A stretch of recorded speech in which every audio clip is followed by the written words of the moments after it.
Semiramis y sus mutaciones al cristianismo con su hijo Tamuz.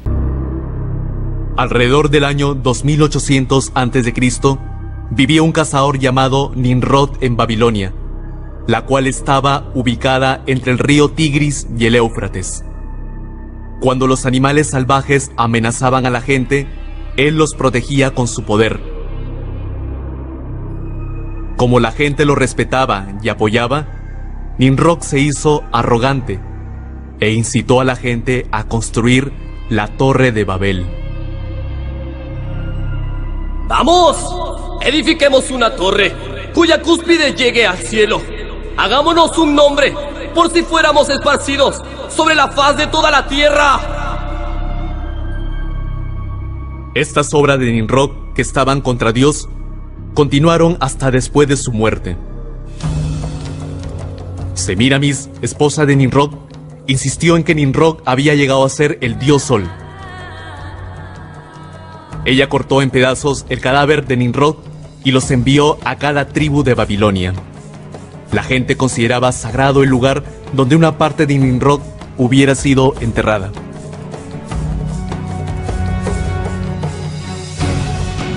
Ella también aseguró que Nimrod se había reencarnado en su hijo. El dios Sol Nimrod se encarnó como mi hijo Tamuz. El que cree y sigue a Tamuz, sigue a Nimrod. Como Semiramis gobernaba Babilonia en lugar de su joven hijo Tamuz, ella maniobraba al pueblo para que la adoraran. Los monumentos de Semiramis con su hijo Tamuz en brazos estaban puestos en toda Babilonia, junto con varias imágenes representando al dios Sol. El culto al Sol y el culto a la Madre y al Hijo, que era un plan ideado por Semiramis, echó raíces como una religión de Babilonia. La idolatría que provenía de Babilonia se expandió a muchos países después de la caída de la Torre de Babel. Esto sucedió cuando los babilonios, que estaban esparcidos por todo el mundo, llevaron la adoración del dios Sol y la adoración de la Madre y su Hijo. El culto al Sol y el culto a la Madre y su Hijo fueron asimilados por las culturas y religiones de muchos países, adoptando varias formas y nombres.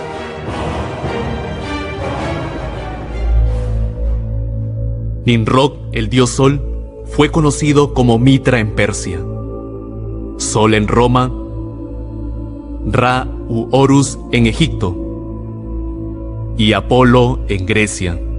Semiramis y Tamuz, que fueron el inicio de la adoración de la Madre y el Hijo, fueron llamados Isis y Horus, Venus y Dionisio, Diana y Atis, y Astarot y Tamuz, respectivamente. Además, la imagen de la diosa sosteniendo un bebé en sus brazos fue venerada en muchos países del mundo. ¿Fue el culto de la Madre y el Hijo la creación de una época que fue acogida solo en Babilonia? Sorprendentemente, la adoración del Hijo y la Madre de Babilonia se han transmitido a través de miles de años y existen aún hasta el día de hoy. En el Vaticano de Roma, podemos encontrar el culto a la Madre y el Hijo en su estado original.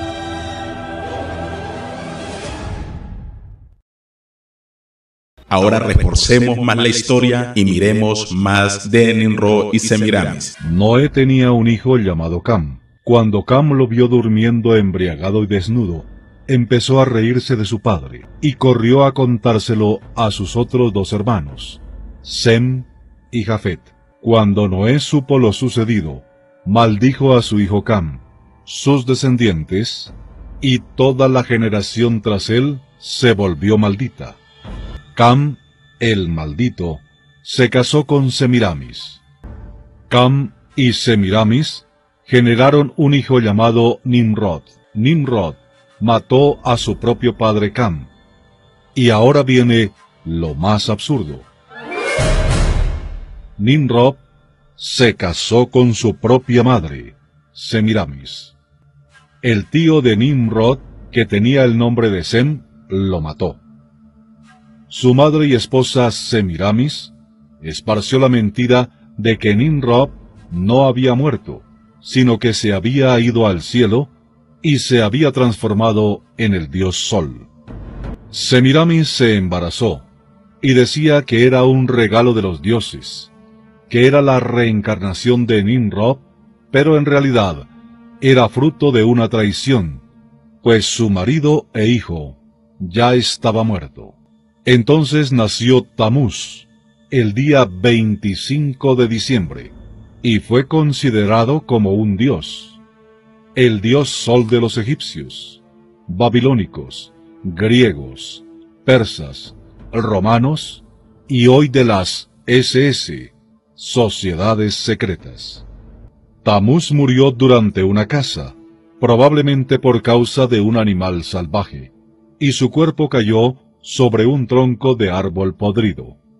Su madre decía que de este tronco había nacido un pino todos los años. El 25 de diciembre era común que las personas llevaran un pino al interior de sus casas y lo decoraran con oro y plata, como símbolo de renacimiento de Tamuz. Las sacerdotisas ayunaron y lloraron durante 40 días y 40 noches la muerte de Tamuz al pie del pino, y al final de ese período, ellas agradecieron unas a otras haciendo intercambio de regalos, los cuales eran depositados a los pies de ese pino. Todos los años, el 25 de diciembre, era conmemorada la Navidad, nacimiento de Tamuz. Cuando los persas dominaron esa región, llevaron todas las idolatrías a Persia, incluyendo a los dioses Tamuz, Nimrod y Semiramis. El dominio enseguida pasó a los griegos, y ellos cambiaron solo los nombres. Los dioses pasaron a llamarse Zeus, Afrodita y Eros.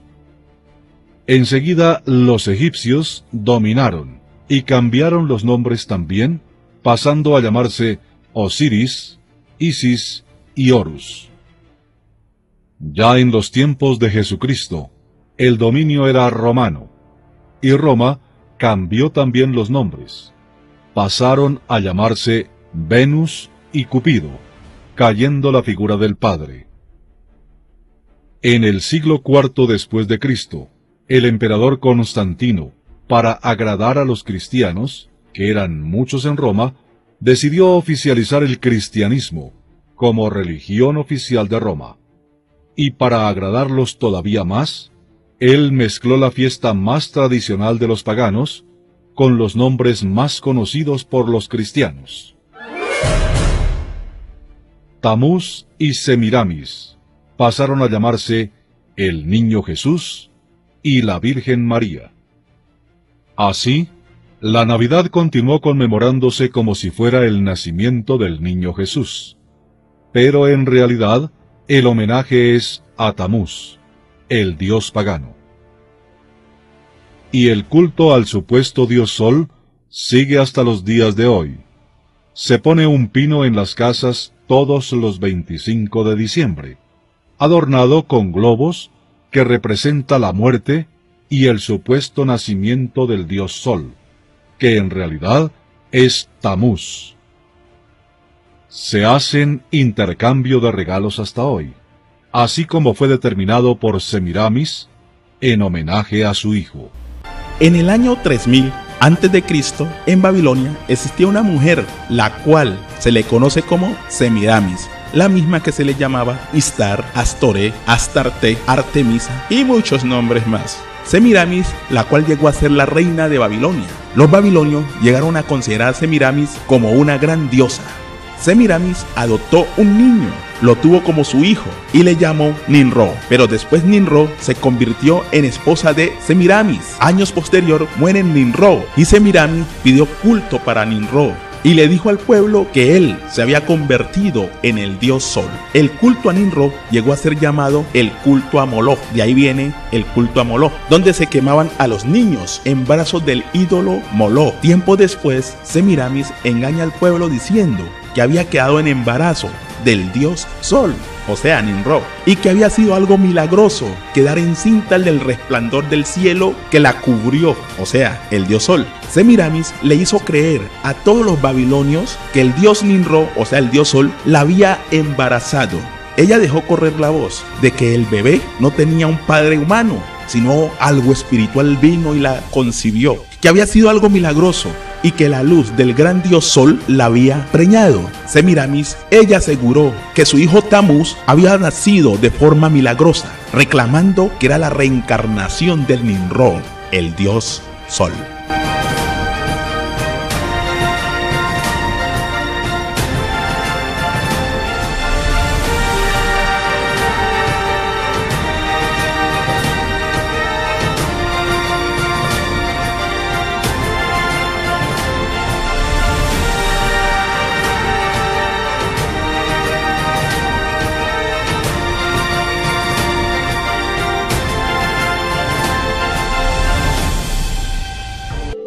Hay varias formas del sol en la Basílica de San Pedro, que es una de las construcciones más importantes de la Iglesia Católica. La aureola está alrededor de la cabeza de la estatua de Pedro, y la imagen del sol está inscrita sobre su cabeza, incluyendo la imagen del sol destellante con oro en el centro de la basílica.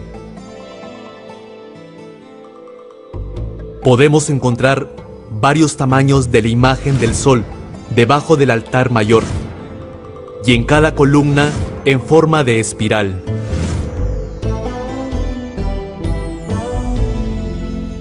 Incluso la cruz sobre el altar y los utensilios usados para la comunión y la vestimenta del sacerdote tienen las imágenes del sol.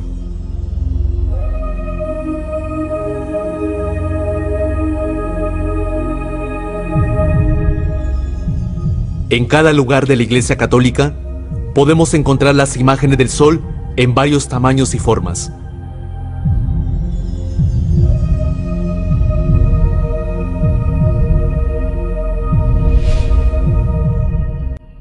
Entre varias formas del sol en la Iglesia Católica, algunas tienen la figura de una paloma dentro de ella.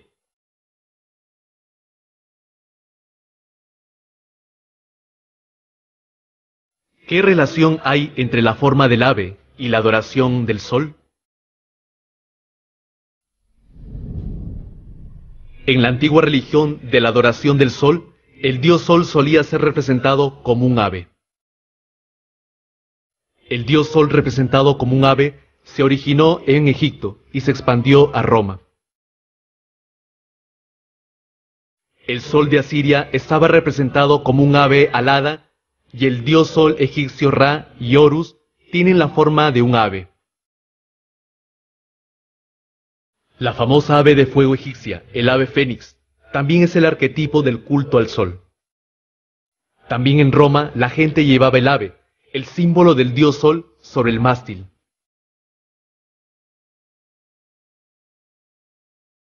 Entonces, ¿por qué el altar mayor en la Basílica de San Pedro tiene la imagen del sol con un ave dentro? La Iglesia Católica insiste en que el ave en la imagen solar es el Espíritu Santo. Pero esto es simplemente una excusa.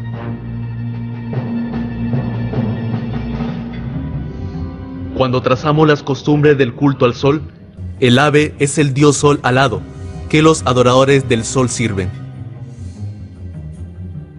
Ofreciendo el pan y el vino a la imagen del ave, no lo ofrecen al Espíritu Santo, sino al dios sol.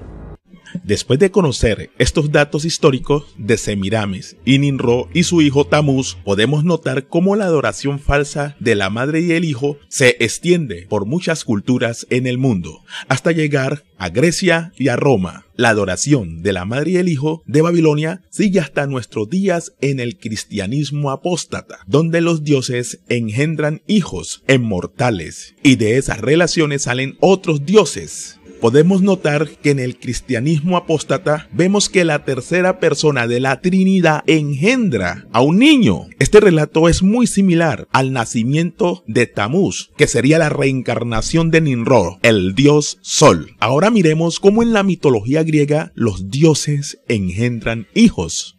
Ya que Zeus era muy propenso a tener relaciones con mortales, pero siempre tenía un especial cuidado para evitar que su esposa, Hera, lo descubriera. De la gran cantidad de vástagos que Zeus engendró, solo uno aparece entre todas las fuentes antiguas como hijo de Hera, Ares, dios de la guerra. En la mitología antigua, son numerosas las relaciones con diosas y mujeres mortales de quien ha obtenido descendencia. Entre ellas está Leto, quien engendra a los gemelos Apolo y Artemisa. También en esta amplia lista se encuentra Maya, a quien se le conocía como la pequeña madre, hija mayor de las Pléyades, las 7 hijas de Atlas y Pléyone. Tuvo a Hermes, el mensajero de los dioses, que es representado siempre con el caduceo, el petazo o sombrero y las alas en los pies. También podemos encontrar de las uniones con Zeus a la joven Leda, esposa de Tindario, rey de Esparta. Noche, Leda se acostó también con su esposo, Tindario. De Tindario engendró a Clitemnestra y a Castor, ambos mortales. También Zeus se enamoró de Europa. Se presentó ante ella transformada en un hermoso toro blanco, mientras Europa jugaba en la playa. Cuando la muchacha decide montar al animal, este emprende una veloz huida a través del mar, hasta llegar a Creta, donde Zeus reveló a la joven su auténtica forma. Europa, fascinada por la belleza del dios, quedó prendada al instante y se convirtió en la amante del padre de los dioses. Europa dio a Zeus 3 hijos, Minos, Sarpedón y Radamantis. Metis, según varios autores, fue la primera acompañante de Zeus, ya que ayudó a este último a derrocar a su padre. Con ella engendró a la diosa Atenea. Estando embarazada de esta diosa, Metis pronosticó a Zeus que engendraría una hija que le destronaría. En la mitología griega acabamos de mirar cómo los dioses engendraban hijos. Esta práctica era muy común en muchas culturas, en Grecia y en Roma, y muchas culturas más.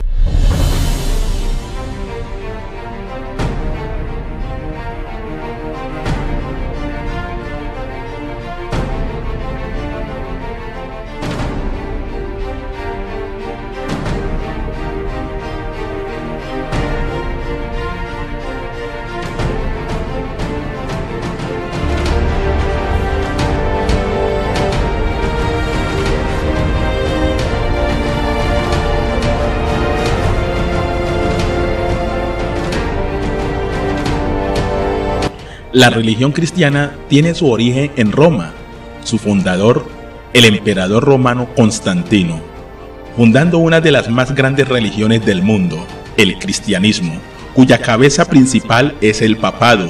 De esta religión romana se desprenden muchas más religiones en el mundo, como la Iglesia Católica Ortodoxa, y está en muchos países del mundo, en Grecia y en Rusia y en países vecinos.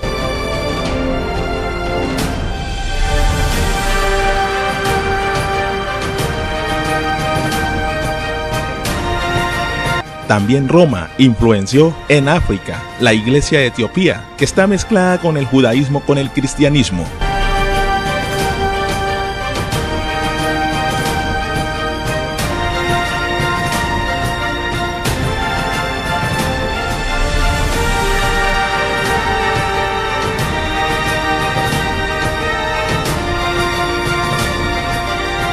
De la Iglesia Católica Romana nace la Iglesia Protestante, con su líder Martín Lutero.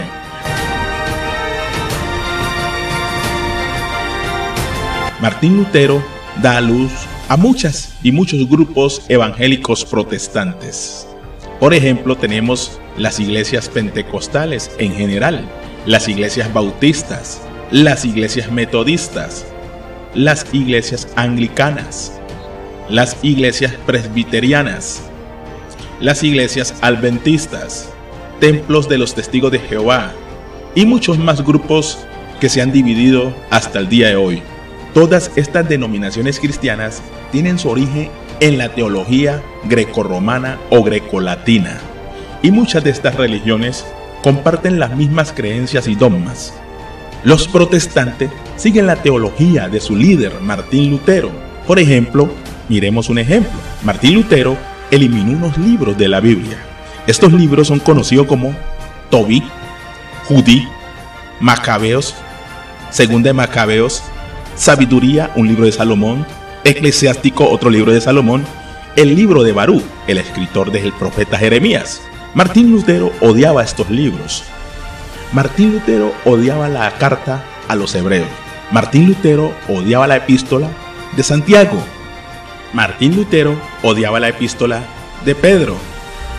Van más de 500 años de haber eliminado estos libros, y es normal para el protestantismo verlos como no inspirados por Dios. El pueblo cristiano separado de su mamá católica siguen lo que piensa su líder Martín Lutero.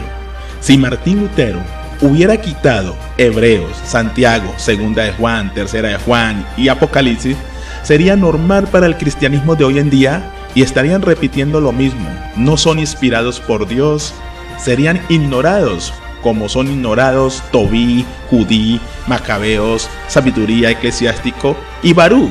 Sería igual la historia en el día de hoy si este señor Martín Lutero hubiera quitado el libro de Santiago o hubiera quitado el libro de Apocalipsis. Así como quitó Tobí y Eclesiástico, sería igual. El mundo cristiano del 2019 estaría diciendo no son inspirados. Muchos de los cristianos evangélicos no saben cómo se hizo la primera Biblia y cómo fue redactada. En el siglo II después de Cristo, se le ocurrió a los griegos pasar el Taná hebreo a su idioma, llamado por la Iglesia Apóstata Cristiana Antiguo Testamento. Esta traducción se le llamó la Septuaginta, la versión de los 70. Para este periodo de tiempo no existía el Nuevo Testamento como tal, pues el Nuevo Testamento fue compilado por la Iglesia Católica. Su autor, San Jerónimo, que tradujo por encargo del Papa Dámaso I. San Jerónimo reunió los primeros libros de la Biblia en el Concilio de Roma en el año 382 después de la era cristiana.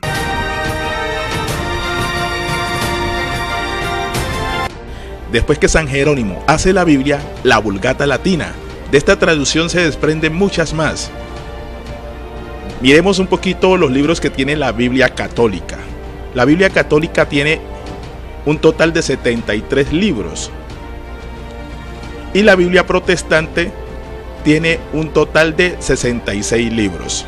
Desde que la Biblia Septuaginta fue hecha en griego, después fue hecha la Vulgata Latina por el San Jerónimo de Estridón. De ahí para allá, todas las Biblias vienen helenizadas, vienen corrompidas y vienen manipuladas. De igual manera, ya sea la Biblia Católica Romana o la Biblia Católica Protestante, todas vienen de su autor, San Jerónimo, de la Vulgata Latina. Y estas traducciones de hace muchos siglos están helenizadas. Para poder entender esta frase helenización, voy a ir al siglo II y antes del siglo II. Definamos primero el término helenización. La helenización es la extensión de las civilizaciones griegas, de influenciar a otros pueblos con la cultura griega. Es mezclar un pueblo con costumbres de otros pueblos, en ámbito político, cultural, religioso.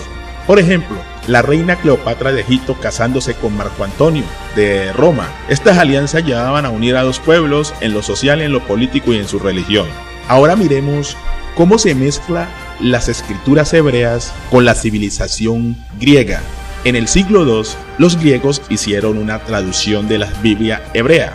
Esta traducción es conocida como la Septuaginta o la versión de los 70. Esta traducción Septuaginta, conocida y hecha por 70 autores, estos 70 autores helenizaron las escrituras al griego. Por ejemplo, miremos que la Septuaginta traduce de la siguiente manera. Si vamos al primer capítulo de Génesis, la traducción Septuaginta heleniza el primer versículo y vemos Génesis 1:1 dice: en el principio creó Dios los cielos y la tierra. Esa es la traducción de la Septuaginta al griego. Esta traducción Septuaginta fue hecha por 70 autores. Allí ya viene helenizada, porque las Biblias hebreas no dicen la palabra Dios. Dice en la Biblia hebrea: en el principio creó Elohim los cielos y la tierra. La palabra Elohim en las traducciones hebreas denota algo muy distinto a la palabra Dios de los griegos. Entonces vemos cómo las culturas van cambiando y se van mezclando. El paganismo romano, greco-romano, mezcló una frase griega con una frase hebrea, la palabra Dios, que en hebreo es Elohim. Entonces podemos mirar que Grecia pudo influenciar a Roma con todo su paganismo hasta el día de hoy. Miremos ahora un poquito sobre los dioses griegos. Cómo se mezcla la cultura griega grecorromana con la civilización hebrea. Cómo hacen la mezcla. Miremos el dios Zeus. Cómo los dioses de la mitología griega engendran hijos. Pero vemos cómo cuando la Biblia fue influenciada por los griegos, la Biblia hebrea pasada al griego y después pasada al latín por San Jerónimo, vemos cómo toda la mitología griega con sus dioses pasan a ser parte de la Biblia grecorromana.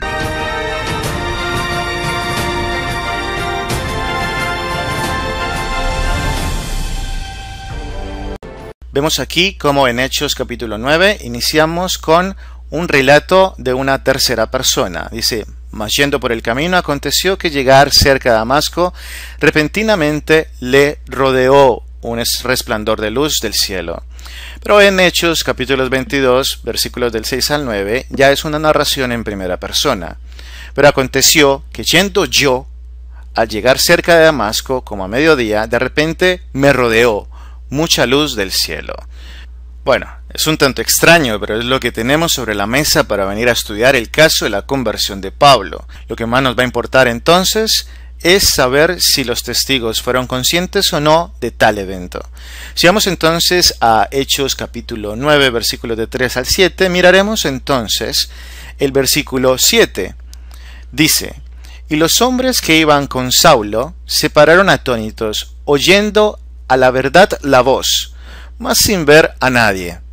Perfecto. Aquí al menos diríamos que oyeron la voz y entonces escucharon de que el Señor dijo acá, cuando Pablo le pregunta ¿qué quieres que yo haga?, él le dijo: levántate y entra en la ciudad y se te dirá lo que debes hacer. Hasta este punto diríamos, perfecto, oyeron la voz, no vieron a nadie, pero al menos fueron testigos con audio de lo que ahí se dijo. Ahora, si vamos a Hechos, capítulo 22, versículos del 6 al 9, en donde aquí ya se habla en primera persona, extrañamente, porque vemos que fue un libro que escribió Lucas, aquí extrañamente dice en el versículo 9, y los que estaban conmigo vieron a la verdad la luz. Wow. Ok, en el versículo anterior estos no vieron nada, sí escucharon, pero no vieron nada. Aquí dice, vieron a la verdad la luz, y se espantaron, pero no entendieron la voz del que hablaba conmigo. ¡Wow! ¡Qué desgracia! O sea, qué triste, porque hasta este momento, al menos los testigos que teníamos sobre la mesa, habían escuchado y pensábamos de que habían entendido el mensaje. Aquí vemos de que la versión dada por la primera persona, aparentemente Pablo, viene a contradecir un tanto la anterior. Aquí vieron a la verdad, aquí no vieron nada. Aquí escucharon, pero aquí escucharon y no entendieron. O sea, prácticamente esta anula esta y sencillamente para este momento no tenemos testigos. Si vamos ahora a Hechos capítulo 26, versículo del 13 al 14, la otra descripción es tal cual. Pero aquí no se hace mención alguna de los que estaban con él. No sabemos si vieron a la verdad la luz, como dijo Pablo, o si oyeron la voz de la verdad, como dijo previo Lucas. Prácticamente, en conclusión, ¿vieron o no vieron? Escucharon, pero no entendieron.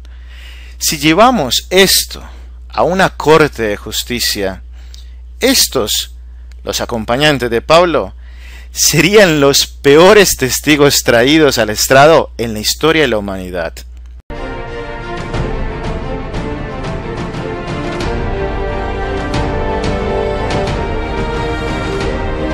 Pero vemos como cuando la Biblia fue influenciada por los griegos, la Biblia hebrea pasada al griego y después pasada al latín por San Jerónimo, vemos como toda la mitología griega con sus dioses pasan a ser parte de la Biblia grecorromana.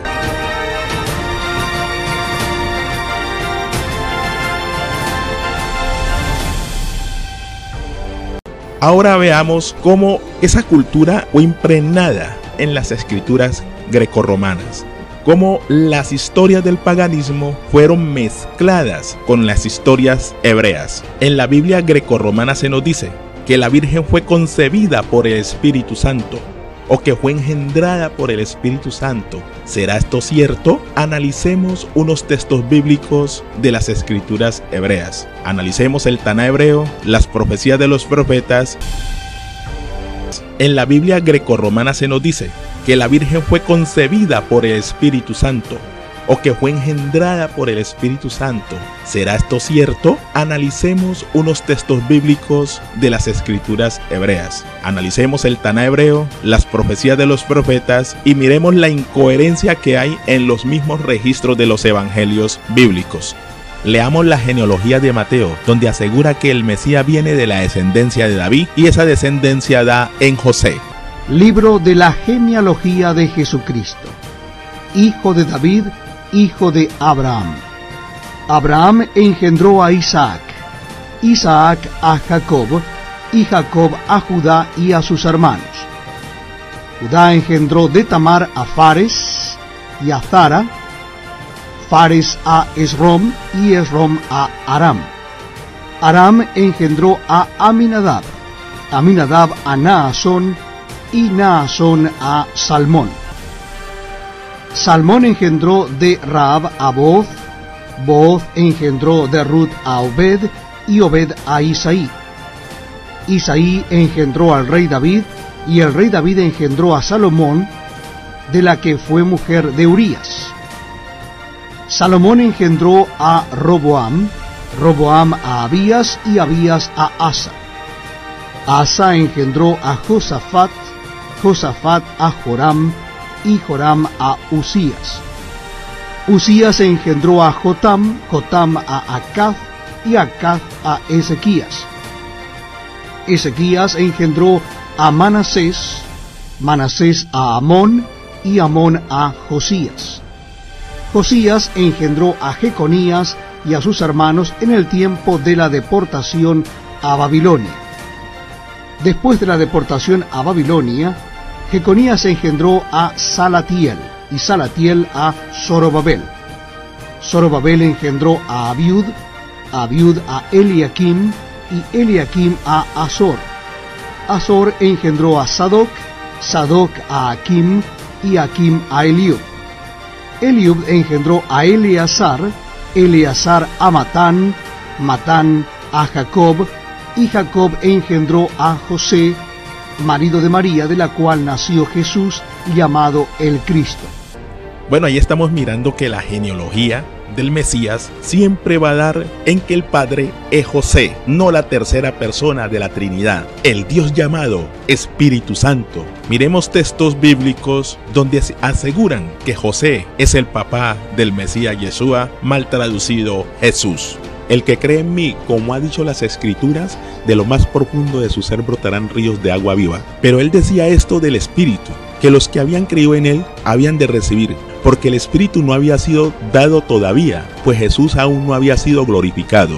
Entonces algunos de la multitud, cuando oyeron estas palabras, decían: verdaderamente este es el profeta. Otros decían: este es el Cristo. Pero otros decían: ¿acaso el Cristo ha de venir de Galilea? ¿No ha dicho las Escrituras que el Cristo viene de la descendencia de David y de Belén, la aldea de donde era David? Miremos otro pasaje bíblico, Romanos 1, del 1 al 4. Pablo, siervo de Jesucristo, llamado a ser apóstol, apartado para el Evangelio de Dios, que él había prometido antes por sus profetas en las Santas Escrituras, acerca de su Hijo, nuestro Señor Jesucristo, que era del linaje de David según la carne, que era del linaje de David según la carne. Primera de Juan 4, del 1 al 4. Amados, no creáis a todo espíritu, sino probad los espíritus si son de Dios, porque muchos falsos profetas han salido por el mundo. En esto conoced el Espíritu de Dios. Todo espíritu que confiesa que Jesucristo ha venido en carne es de Dios. O sea que usted, hermano, que está ahí escuchando, está viendo este video, si usted no confiesa que Jesucristo ha venido en carne, usted no es de Dios. Pero hay otros espíritus que dicen y confiesan que no, que Él vino por el nacimiento virginal, algo milagroso, y que fue concebida por el Espíritu Santo. No es cierto. Si usted no confiesa que Jesucristo ha venido en carne, usted no es de Dios, sino tiene el espíritu del anticristo, o sea, de Roma. Usted es un romano. Y todo espíritu que no confiesa que Jesucristo ha venido en carne, no es de Dios. Y este es el espíritu del anticristo, el cual vosotros habéis oído que viene y que ahora está en el mundo. El espíritu del anticristo está operando en este mismo instante en el mundo. ¿Qué dice la religión cristiana? Que María fue concebida por el Espíritu Santo y que no fue concebida en carne. Si usted no confiesa que Jesucristo ha sido concebido en carne, usted no es de Dios. Jesucristo vino de la carne, de la descendencia de David, del linaje de David.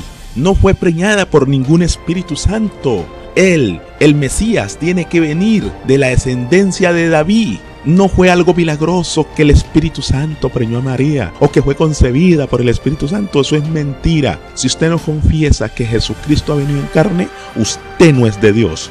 Usted es un hijo de Roma. En el versículo 16 de Mateo, capítulo 1, 16, nos dice que Jacob engendró a José, marido de María, del cual nació Jesús llamado el Cristo. Como podemos ver, en la misma genealogía dice claramente de que el Salvador vendría de la descendencia de David y José es descendiente de la dinastía de David. No María, sino José.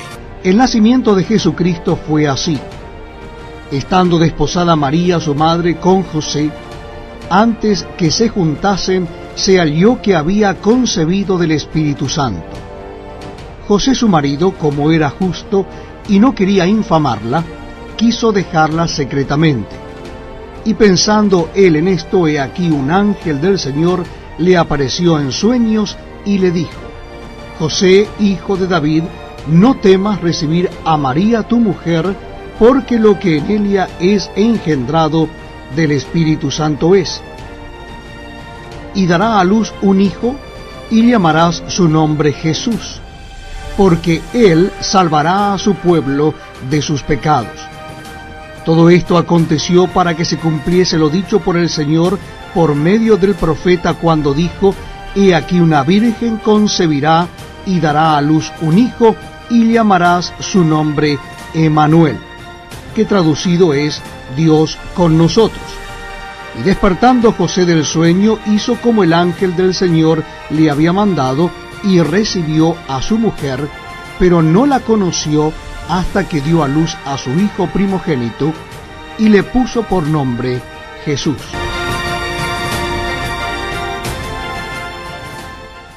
De igual manera estamos viendo en Mateo 1:18 que dice que el nacimiento del Mesías Jesucristo fue así. Dice que estando desposada María, su madre, con José, antes de que se juntasen, se halló que había sido concebida por el Espíritu Santo. Este relato de este versículo es totalmente falso, porque es la misma historia de Semiramis de Babilonia. Y como vemos que el Nuevo Testamento fue hecho por la Iglesia Católica, su autor San Jerónimo, en latín, copiando del griego. Ya vimos cómo Roma helenizó las escrituras hebreas al griego y pasándolas al latín. Por eso el nacimiento virginal de María es totalmente la misma historia de Semiramis de Babilonia.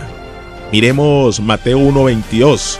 Dice lo siguiente: todo esto aconteció para que se cumpliese lo dicho por el profeta cuando dijo: He aquí, una virgen concebirá y dará a luz un hijo, y llamará su nombre Emmanuel, que traducido es Dios con nosotros. Estamos viendo que en este pasaje está reforzado, ¿no? Porque el mismo autor San Jerónimo, la misma Iglesia Católica, está buscando cómo enlazar los textos del profeta Isaías con la historia de Semiramis y el nuevo nacimiento virginal de María. Y meten a Isaías Isaías. O sea, van a Isaías y cuando vamos a Isaías nos llevamos una gran sorpresa. Mateo 1:18 nada tiene que ver con Isaías. Isaías nos dice que vendría Emanuel, pero no se refiere al niño Jesús como le llaman por acá, que dice que fue engendrado por el Espíritu Santo, que fue concebido por el Espíritu Santo. Esto es totalmente falso. Ahora analizaremos más un poquito ese tema. Y además al Mesías, Yeshua o Jesús, nunca se le llamó Emanuel. Muchos cristianos piensan que porque en la profecía de Isaías dice Emanuel, que es traducido Dios con nosotros, significa que el Mesías es Dios. Pues esa profecía, aunque algunos la apliquen al Mesías, no se refiere al Mesías, se refiere al hijo de Isaías, Emanuel. Y Emanuel significa Dios con nosotros. ¿Quiere decir que el hijo de Isaías es Dios? Pues miremos otros nombres que significan lo mismo, que traducen. Podemos mirar, por ejemplo, al profeta Joel. Joel significa Jehová es Dios. Miqueas significa quien es como Dios. Y Josué significa Dios es salvación. Entonces, eso no quiere decir que porque algún nombre lleve el término Dios, la persona sea Dios. Joel significa Jehová es Dios. Y Joel no es Dios. Miqueas significa quien es como Dios. Pero Miqueas no es Dios. Entonces, Emanuel significa Dios con nosotros. Pero Emanuel es un niño que nació en el tiempo de Isaías. Y no era Dios, aunque lleve el nombre Elohim, Dios. A continuación leeremos capítulo 7 del libro del profeta Isaías y también leeremos algunos versículos del 8. Habló también Jehová a Acaz diciendo: Pide para ti señal de Jehová tu Dios, demandándola ya sea de abajo en lo profundo o de arriba en lo alto. Y respondió Acaz: No pediré y no tentaré a Jehová. Dijo entonces Isaías: Oíd ahora, casa de David. ¿Os es poco el ser molestos a los hombres, sino que también lo seáis a mi Dios? Por tanto, el Señor mismo os dará señal. He aquí que la Virgen concebirá y dará a luz un hijo, y llamará su nombre Emanuel. Comerá mantequilla y miel, hasta que sepa desechar lo malo y escoger lo bueno. Porque antes que el niño sepa desechar lo malo y escoger lo bueno, la tierra de los dos reyes que tú temes será abandonada. Me dijo Jehová: Toma una tabla grande y escribe en ella con caracteres legibles tocante a Maher Salal Asbaz. Y junté conmigo por testigos fieles al sacerdote Urías y a Zacarías, hijo de Jeberequías. Y me llegué a la profetisa, la cual concibió, y dio a luz un hijo.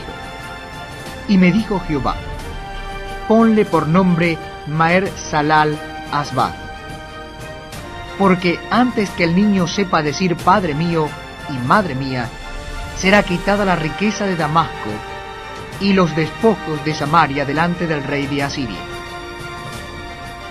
Otra vez volvió Jehová a hablarme, diciendo: Por cuanto desechó este pueblo las aguas de Siloé, que corren mansamente, y se regocijó con Rezín y con el hijo de Remalías.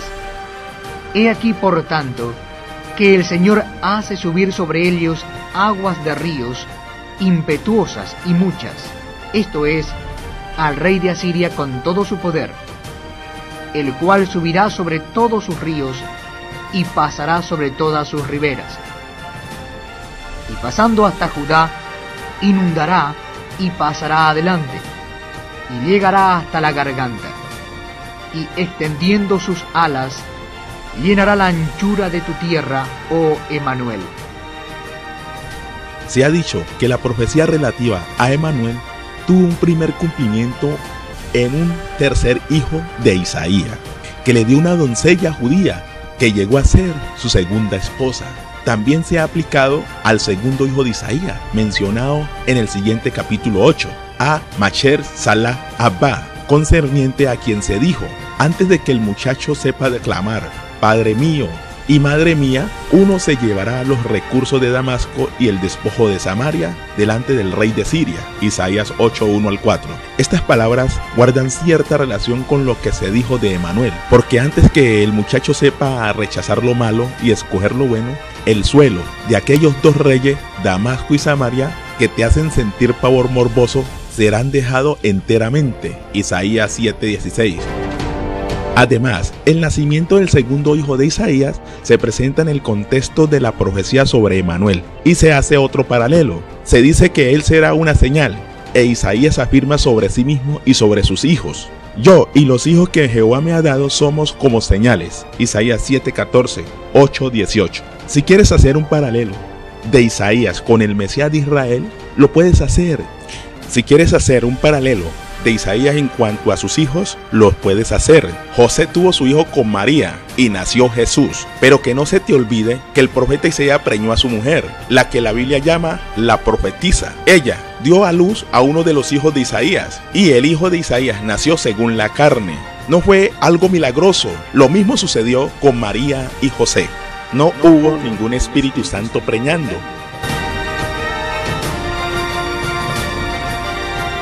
Entonces, para hacer el paralelo, el Mesías, Yeshua o Jesús, nació en la carne y nació de Miriam y José. No fue algo sobrenatural preñar a una mujer. Terminaremos con el video de larga vida. Este ministerio nos va a aportar las siguientes imágenes, nos va a aportar su investigación. Tratemos de ser lo más objetivo posibles dentro de la observación de este video y analicemos a conciencia las siguientes claras y contundentes evidencias. Cuando el emperador Constantino se convirtió al cristianismo, allá en el siglo IV de la Era Común, este instauró el cristianismo como la religión oficial del Imperio Romano. Los judíos empezaron a ser objeto de persecución. Comienza el genocidio, las cruzadas, las inquisiciones, expulsiones de países y un holocausto que causó la aniquilación de 2/3 de la población judía en Europa. Vamos a ver cuáles podrían realmente haber sido los objetivos de los escritos del Nuevo Testamento en cuanto a un plan divino o un plan de solo instaurar una religión para Roma. Tenemos en cuenta de que Marcos, extrañamente siendo el primer libro, obvia totalmente la historia del nacimiento de Jesús a través de una virgen, ya que arranca con sus relatos acerca del bautismo de Jesús. Para Marcos entonces el nacimiento de Jesús o Yeshua no tuvo nada diferente a los demás. Lucas y Mateo, aquí ya Jesús o Yeshua nace de una virgen y es ahora el Hijo de Dios. Interesante, ya que con esta posición, esta religión sí podría competir en Roma, ya que para ese entonces un César era considerado un hijo de un dios. Aquí a partir de Lucas y Mateo ya la competencia está un poco más pareja. Además de esos ajustes dentro de sus historias y la cantidad de versículos en contra del judío, en Juan se encierra el concepto triunfal, ya que en este Jesús no es solamente el Hijo de Dios, sino que es el mismo Dios hecho carne. Ya ahora el ganar la ubicación como religión del imperio va a ser más alcanzable. Sé que quizás para muchos esta información puede ser bastante densa, y al igual que ustedes, todos fuimos criados y formados de que toda la Biblia fue escrita a la misma vez. Haciendo solo el análisis de los evangelios, podemos comprender un poco más de las razones del por qué el judío no acepta el Nuevo Testamento como una inspiración divina, sino más bien una conspiración romana, con el objetivo de evaporar la cultura de cuya raíz nace el cristianismo. Nunca olvidemos que sin la Torá y los profetas no existiría ninguna profecía por cumplir. ¿Qué es más fácil? Anular y desaparecer física o espiritualmente a un pueblo pequeño que siempre estuvo sometido por otras naciones y arrebatar con ello una posición que le correspondía a esta nación. Como acabamos también de comprender dentro de los conceptos primarios de estos 4 evangelios, vemos a un personaje Jesús, o Yeshua, o Yahshua, que ha evolucionado dentro de la historia de la creación de estos mismos libros, siendo inicialmente un hombre sabio que nació como cualquier otro, así como lo presentó Marcos, sin hacer mención alguna de algo dramático o milagroso respecto a su nacimiento. Posteriormente, 25 años después que llega Mateo y Lucas, pasó a ser ahora el Hijo de Dios, con un nacimiento virginal, con un nacimiento fuera de lo común. ¿Cómo es posible que Marcos, si hubiese conocido tales referencias de tradición oral, o haber sabido de que esta fue su forma de nacimiento, haber pasado tal detalle? Y si a esto le sumamos a Juan, quien es el último evangelio en arribar, ahora ya no menciona ni siquiera el nacimiento de Jesús como un acto milagroso, sino que es el mismo Dios encarnado. Una evolución con objetivos posiblemente muy claros. No únicamente competir en ser la religión del imperio, sino ganar tal batalla. Es simple. ¿Cuál ha sido la raíz que conecta históricamente el odio hacia Israel y que en este proceso se haya llegado a tal escala, al punto de querer desaparecerlos de la faz de la tierra?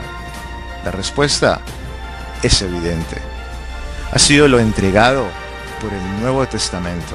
Pero vendría a ser la necesidad de trabajar un tema tan simple como es el nacimiento de Jesús o Yeshua, cuando el cristianismo justifica este hecho como la prueba máxima de que Jesús es el Hijo de Dios. Y el mesiánico Netzarita, por su parte, tiene su propio dogma frente a lo denominado como el nacimiento virginal, el cual sí ubica a José como parte de la ecuación. Pero a la final, ¿cuál de estas dos posturas representan la realidad de lo acontecido? Para ello revisaremos el siguiente estudio y al final de las pruebas podríamos ver entonces cuál sería el veredicto más objetivo a entregar. Empecemos entonces con el pasaje bíblico de estudio para la explicación del nacimiento de Jesús, el cual corresponde a Mateo capítulo 1, versículo 23. Dice: He aquí, una virgen concebirá y dará luz a un hijo, y llamará su nombre Emmanuel, que traducido es Dios con nosotros. Todos hemos sido instruidos de que estas palabras en Mateo corresponden al cumplimiento o aparente cumplimiento de una profecía que encontramos en Isaías capítulo 7, versículo 14, el cual dice: Por tanto, el Señor mismo os dará señal. He aquí que la virgen concebirá y dará a luz un hijo, y llamará su nombre Emmanuel. Perfecto. Pareciera ser bastante sencillo. No hay nada más que debatir.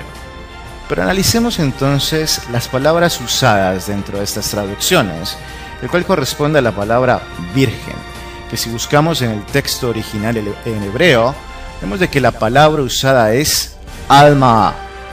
Si realmente esta palabra entonces traduce virgen, como nos lo han hecho ver en Isaías 7:14 y en Mateo 1:23, ¿por qué entonces no fue traducida constantemente dentro de la Biblia como virgen? Ya que si analizamos en Génesis 24, versículo 43, en donde también es usado la palabra alma, ¿por qué aquí se traduce como doncella? ¿Por qué también en Éxodo capítulo 2, versículo 8, la misma palabra alma fue traducida también como doncella? ¿Por qué no ha sido traducida como virgen? Si seguimos mirando, también en Proverbios capítulo 30, versículo 19, que la misma palabra ahorita es traducida nuevamente como doncella. ¿Por qué entonces todos estos versículos no fueron atribuidos a una virgen, como si no lo hacen ver en Isaías 7:14 y en Mateo 1:23? Como podemos ver por esta evidencia y a través de la investigación, vemos que la palabra alma corresponde más a edad y género que realmente a la pureza sexual, ya que si vemos en el texto hebreo, cuando se quiere atribuir la palabra, o al menos el significado literal de virgen, la palabra más usada viene a ser betulá. Para comprobar entonces esta hipótesis, vamos a referirnos a ciertos pasajes bíblicos que lo argumentan como tal. Si analizamos Isaías capítulo 23, versículo 4, vemos aquí también de que la palabra utilizada para virgen fue betulá. Si analizamos también en Isaías capítulo 23, versículo 12, también vemos de que la palabra utilizada para virgen fue betulá. Si seguimos revisando, podemos encontrar también en Isaías capítulo 37, versículo 22, nuevamente la palabra virgen justificada bajo la palabra hebrea betulá.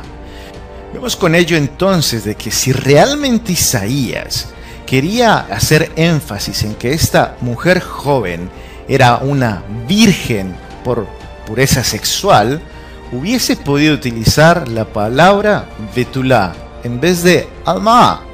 Vemos aquí como entonces la traducción en Mateo 1:23 e Isaías 7:14, justificando alma como virgen, primero, no fue consistente, ya que los siguientes ejemplos que pudimos observar no precisamente argumentaban la palabra alma como virgen, sino como doncella o joven. De ahí vemos también de que en sí el texto hebreo, siendo consistente para transmitir la idea de una virgen por pureza sexual, utiliza en sí la palabra betulá. Como vemos, pensábamos que estábamos tratando un tema bastante sencillo o simple, pero ya analizamos que por causa de las inconsistencias dentro de las traducciones, vemos que no lo es. Sé que muchos tratarán de reconciliar todos estos versículos de alguna manera magistral, milagrosa, con tal de seguir refutando y justificando lo injustificable. Para ello, veamos un ejemplo contundente.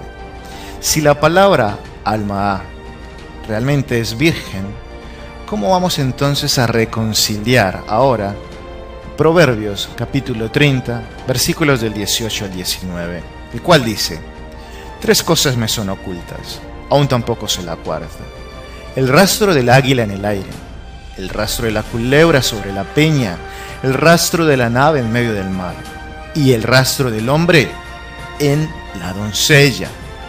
Pero según la traducción en Mateo 1:23 y Isaías 7:14, la palabra debió haber sido virgen, ¿verdad? Entonces, si es virgen, evidentemente no podríamos tener una interpretación de este texto, ya que evidentemente el rastro del águila en el aire no lo vamos a ver, no se va a distinguir.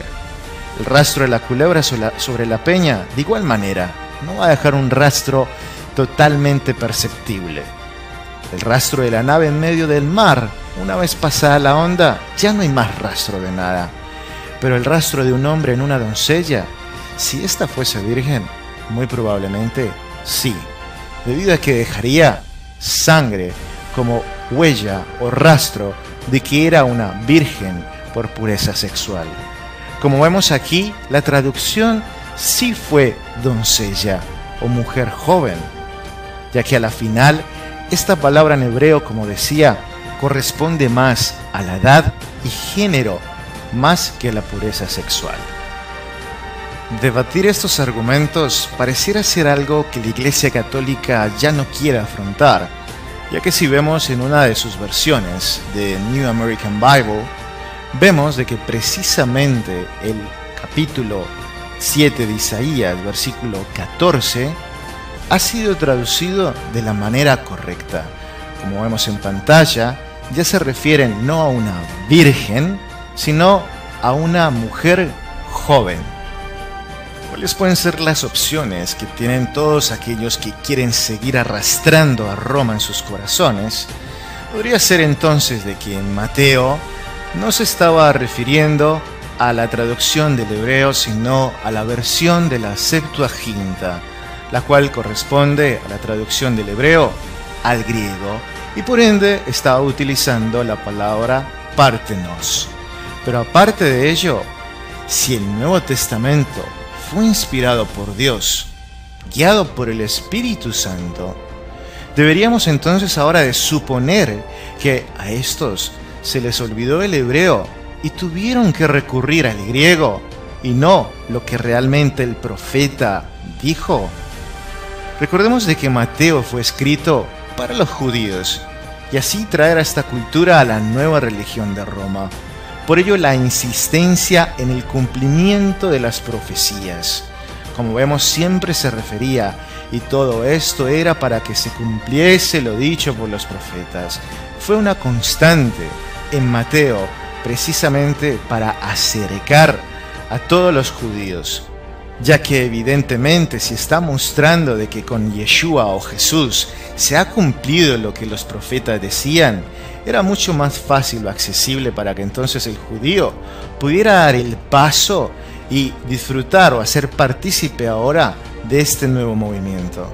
Nunca debemos de olvidar de que Marcos fue el primer evangelio realmente en arribar, comprobado históricamente.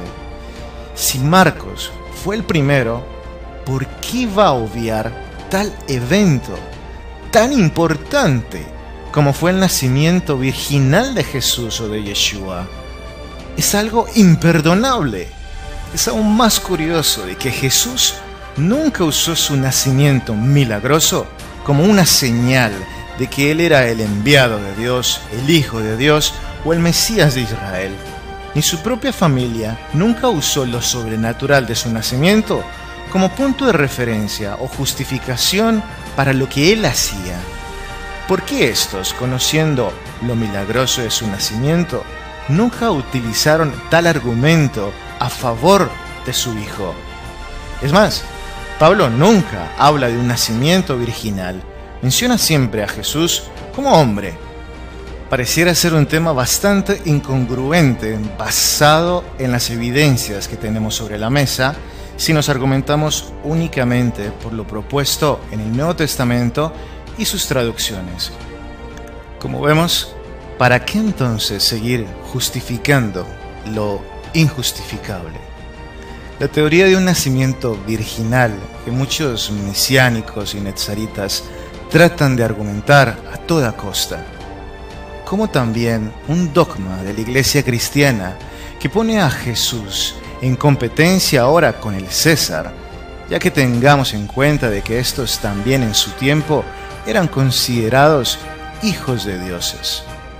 Todo esto porque Mateo puso en los labios de Isaías algo que nunca dijo, ni por traducción, ni por contexto histórico de lo que allí se narraba.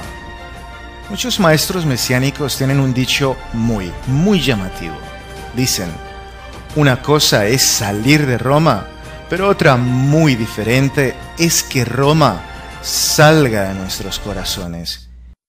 Mi pueblo es destruido por falta de conocimiento.